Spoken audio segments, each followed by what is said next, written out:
Good day, it's May 18th, Victoria Day in Canada.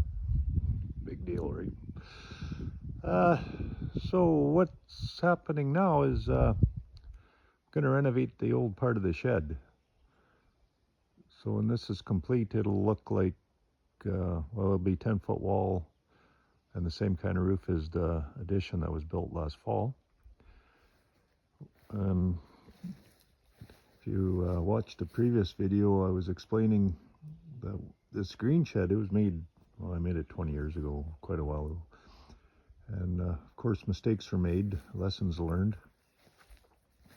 The OSB wasn't staggered. I didn't know enough to stagger it. It was just a straight up and down, seemed logical. But it didn't add to the structural integrity of the building, right? So I'll peel that all off, salvage what I can, and make some 2-foot pony walls to extend the height of the building. And the rafters, or the shed trusses, also in another video I explained how those are made, will be put up there, and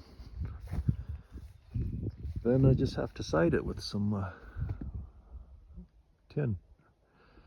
So anyway, I'll update you in a bit and see how we make out. Thanks for watching. Okay, so it took about an hour to take the sheeting off, maybe a little more, but it certainly didn't take as long as it took for me to find my tape measure.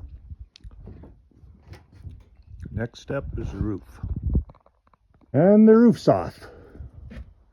I don't know how long that took.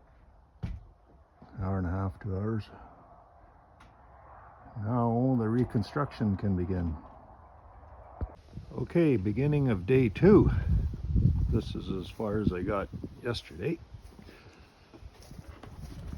So the OSB starting to go back on. Lots of the old OSB was salvageable. Well, I should clarify that. It's okay if I'm going to put tin over it, which is what's going to happen. Like there's rotten spots, or the rotten spot. But today I'm going to extend the walls 2 feet up. I'm not sure what you call them. They'd be pony walls if they're on the bottom, but they're going to be on the top. And hopefully I can start slinging rafters or trusses. Middle of day 2. That's where we're at now. I'll just take you inside, take a quick peek.